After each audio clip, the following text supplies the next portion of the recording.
When it came to Hurricane Harvey, how were you personally affected by it?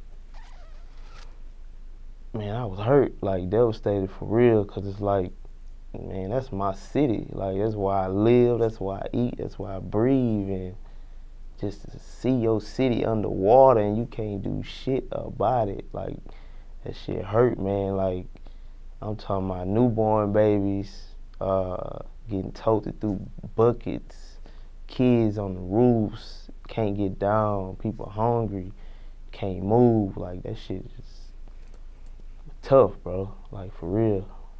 Those are some of the images that people seen on the news. Yeah. You seen this firsthand? Firsthand. Like, people on their phones, like, on live, like, crying, stuck, you know.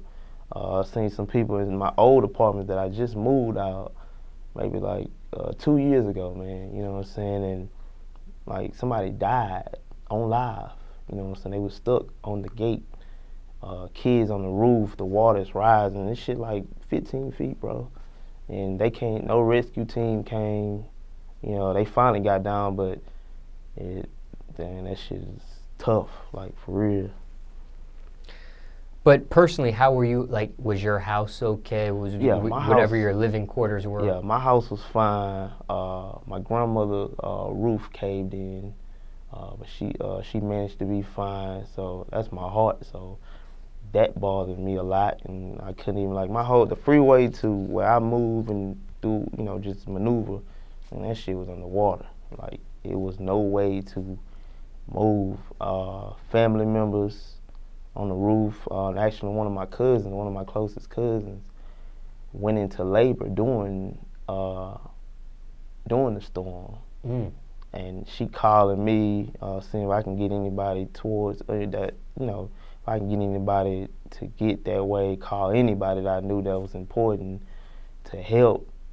And that shit is tough, bro. You know what I'm saying? But, you know, it was a blessing. She was able to have a baby, healthy baby girl, and she got out the situation. How was she able to, she delivered in a hospital type setting? Yeah, in the hospital. So she didn't have to do it right then and there. Yeah, but it was like, man, it was like ticking. Like, the time was ticking, but a rescue team finally got to her, like, at the last minute and was able to get her to a good setting for her to have the baby. So what's going on this whole time while some things are underwater, some stuff is going on? What were you able to do while all this stuff was going on? Were you stuck where you were at? I was stuck. Like, my neighborhood, actually the back of my neighborhood was underwater. My street got up to maybe, like, I want to say, like, probably like one foot, but I mean, I was just praying that it didn't go no higher. We would have to be rescued, but it went down. And the freeway, cause my neighborhood is a one-way in, one-way out, and the freeway and that main street to get out was underwater. So only thing I can do was get on Instagram, hit people that was on rescue boats, or, you know, people that was following me that was actually out on boats or big trucks that was able to help people. Man, that's the only thing I was able to do, you know, at that time. So how long were you stuck in your living quarters for? 2 days. Okay. 2 days. Now, were people prepared for this? No. It caught people by surprise? Yeah, because we always, in Houston, man, we looked at it like the news be over-exaggerating. Like, man, this shit ain't finna happen to us, you know. We good, you know, we ain't finna leave, we ain't finna do none of this shit. And when it hit, you know, it wasn't a joke no more, you know what I'm saying? It went from we good to people crying to, you know what I'm saying? So, and then we felt like the news wasn't telling us, they wasn't telling everything, you know what I'm saying? Because we was more affected by the tropical storms and the dams and shit like that. We think, man, they was letting water out the dams and different little shit like that, man. So, man, there's a lot to that shit. Now, it's not the first time we've seen Houston flooded before. Yeah, flood. I can't remember. I don't know if they dubbed it anything or something, but I remember like 6 months ago, it could have been longer than that. You could correct me if I'm wrong, but I remember when you guys had some sort of rain going on. Yeah. And I might have been Metro Houston or city, like right down. I don't know where it was exactly, but that was 2015. I know what you're talking about. Yeah, because I remember Kirko Bangs had taken like a video of it from where he was at, high up, and it wasn't a hurricane then. Yeah, see, that affected certain parts of Houston. You know what I'm saying? It was like really like South Houston, Midtown. That was affected, like the 288 area. That shit was affected, but like. And that was no hurricane. No, that was just tropical storm. You know what I'm saying? Basically the same thing we had here, but it was just like 4 days of just non-stop raining. Like we probably got like a 2-hour break. You know what I'm saying? Through all this fucking rain, like 100% rain. So that's what really like affected us. The hurricane, it did what it was gonna do. You know, it did damage, but that rain, man, the flood and that shit just, ooh, fuck. You had power the whole time? I was out of power for an hour. You know what I'm saying? I got a newborn baby, 2 months. So we was out of power for an hour. And it came back on, you know, after an hour. We was blessed for that. But we didn't expect it to hit like that, man. To be honest, I don't think nobody in the city expected to hit like that. FEMA director said this was the worst disaster in Texas history. Yeah. Recovery can take many years.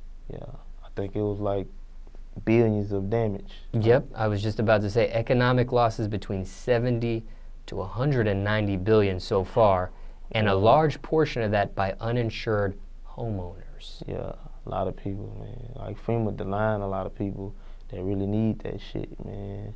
So that's why I like a lot of guys in the city, you know, popular guys, myself, a lot of club promoters, rappers, man. We just all came together to, you know, help the people that need it, for donating, setting up drives, GoFundMe's to help these people, because, man, these people lost, a lot of people lost everything, man. And being denied on top of you lost everything, man, that's a fucked up situation. The people that were in your family, like grandma and stuff like that, that were affected, were they insured? Yeah, my grandmother insured. Okay. It was a roof. Her roof had a leak in it in one of her rooms. Thank God, the flooding didn't, you know, get in the house and then like that. But you know, it was just that one room that was damaged, and my grandma's stubborn. She still didn't want to leave her house, but and I'm blessed. She alright. You know what I'm saying? Now, some other stats that I read on Wikipedia about Texas as a whole. It said Hurricane Harvey created 40 inches of rain in 4 days, displaced 30,000 people, more than 17,000 rescues, 64 deaths, and a lot of people were wondering why Houston was never put under an evacuation order, voluntary or mandatory, even as then Hurricane Harvey was threatening southeast Texas. The Houston mayor, Mr. Turner, he defended his decision. Yeah, he say, at first I looked at it like, I disagreed at first, but the last time they told us to evacuate, man, like people were dying on the freeway. People run out of gas, and it was just hectic, you know what I'm saying? So. And that's some of the reasons why he defended his decision. Yeah, he defended not to do that, because he felt like it would have been way worse. He felt it would be better everybody stay put, and just, I guess they just feel like they had a system that would kind of, you know what I'm saying, calm the situation the best way they could. And I had to sit back and look at it. I'm like, okay, yeah, you might be right, because, man, everybody trying to leave the city. And this is a lot of fucking people in Houston alone, man. They ain't counting the outside areas, the Sugarlands and all that shit, the Richmond area. Man, that shit would have been hectic, man. For real. Hindsight 2020, hypothetically speaking, if there were an evacuation order, how many people would have really left also is something I was wondering. And if they was totally honest about the storm, I think a lot of people would have left. But I don't think they was totally honest about the storm. You know, I think they knew this shit was gonna do this, you know, but didn't really put it all the way out there. I guess they didn't want people to panic, but at the same time, shit, man, you talking about people's lives, man. You know, fuck the properties and all that. These people life, like people lost their life.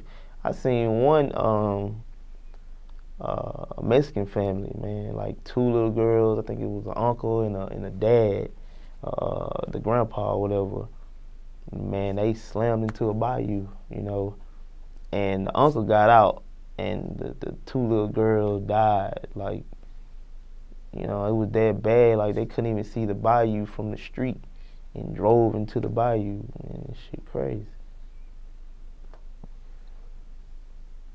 now, some people think, you know, with these type of economic issues that Houston's going to face, are people going to continue to live in Houston? Are they going to bounce? No. Never come back? No, man. Houston is a lovely city, you know, besides, you know, the little flooding. I feel like, man, we strong. You know, we're gonna bounce back. I think it's gonna be quicker than, you know, the stats say. I think we're gonna be cool, and I think people gonna even want to come here even more. And I think the mayor will handle things a little differently. I think they will come up with a better system to, you know, make it right if it ever, you know, another hurricane even come back this way. But I don't think people I'm not bouncing. I love Houston shit.